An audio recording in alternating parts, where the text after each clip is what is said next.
If you absolutely hate promotion, you need to find some kind of creative solution to get the word of your music out there. If you're putting something out as an individual and you're not telling anyone about it, who's going to hear about it?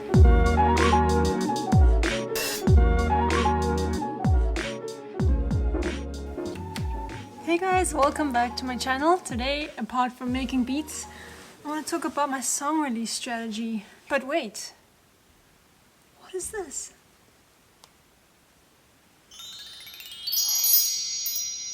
It's a sponsor! Shout out to DistroKid for sponsoring today's video. I'll tell you about them a little later on. But first, I want to tell you a little bit about song release strategies. What I do, why I chose the strategy that I have, some pros and cons to look out for, and how you can find your optimal song release strategy.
So first of all, when you create something, there's the obvious creation process, and then there is the releasing process, the putting it out there, and then hopefully if it's being received, there will be the reception of the audience.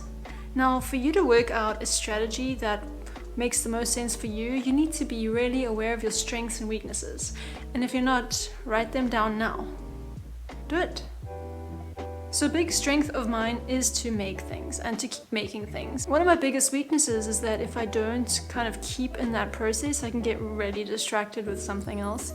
And so it's important for me to keep creating. That's what works for me. So I have a strategy that involves releasing a lot of music. But now you also need to be aware of the promotion side of things, right? Because it's not just about releasing a beat.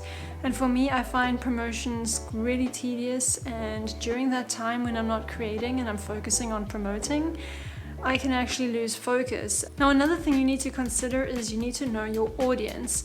What do they like? Do they like getting new updates from you all the time, or not really? You got to put yourself in the other people's shoes. And then the third thing to consider is also the platform that you are releasing on. Well, I release on all the platforms, but my main focus is Spotify. One thing that you can do when you release a beat on Spotify is you can try and submit it to one of their algorithmic playlists.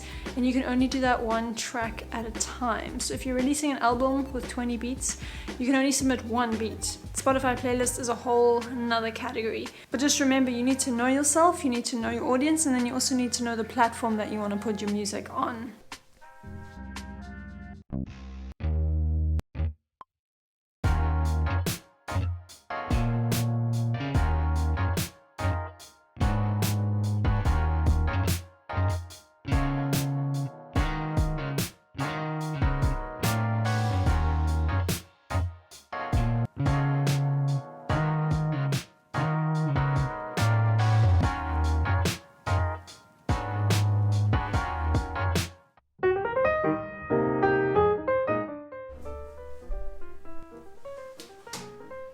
Now there is this natural well, that reverb.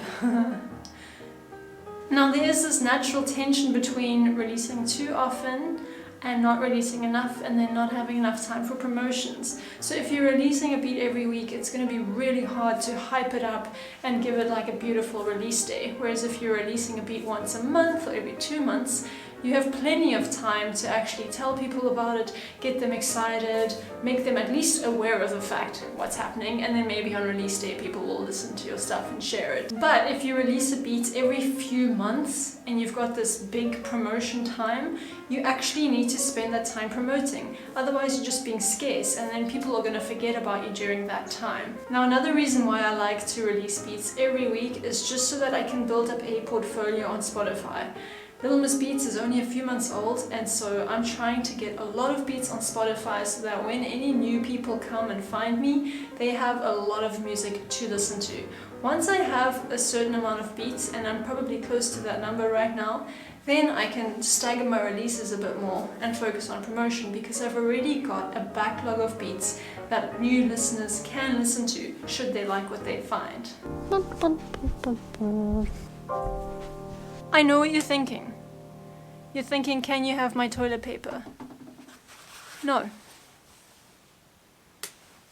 Another thing you need to consider is also the cost. So for you to get your music out on Spotify or iTunes or any other platform that people might want to stream from that is paid for, then you need to go through a distributor. And there are various distributors on the market, but I use DistroKid. Now before I started Little Miss Beats, I thought about my release strategy, and I thought, how often do I want to release? Am I going to be releasing one album a year or like one album a month? And I was like, I'm going to be doing an album a month.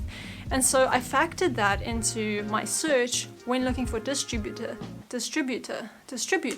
When looking for a distributor. Now with DistroKid you pay a once a year, so an annual fee, and you can upload as much as you like. You can be prolific. So for me that was absolutely perfect.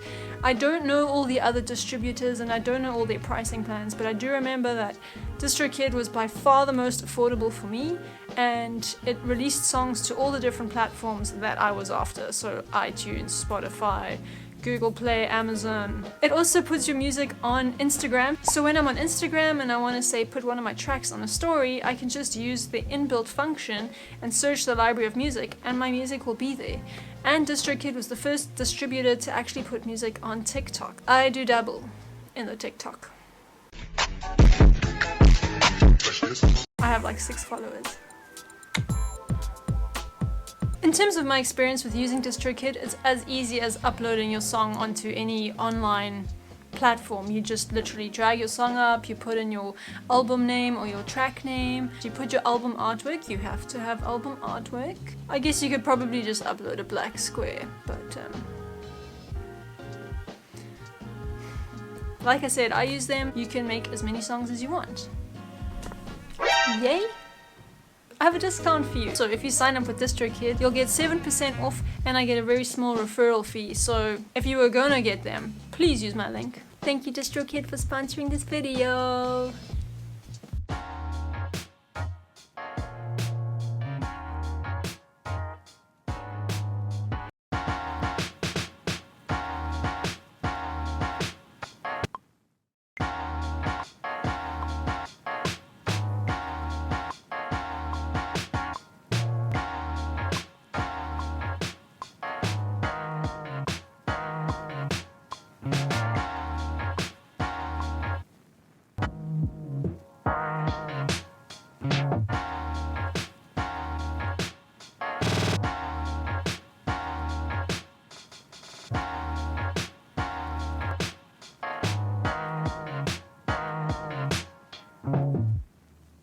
If you spend months on a song and you really want that song heard, I suggest you finish it a month before you want it to get out, and then you upload it, you set your release date.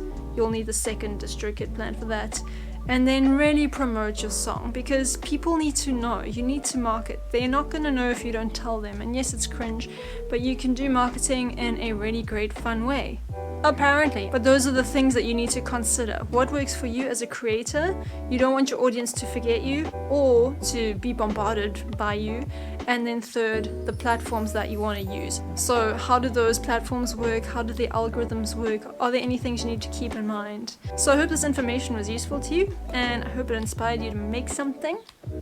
I think Buddy and I are gonna make some food now. We can't really go anywhere. It's gonna be a great night. If you want to share your strengths and weaknesses or your personal strategy for releasing beats, please leave a comment down below. Subscribe if you want to. And check out my music. I will link it all below. And don't forget that 7% off DistroKid. Okay, bye!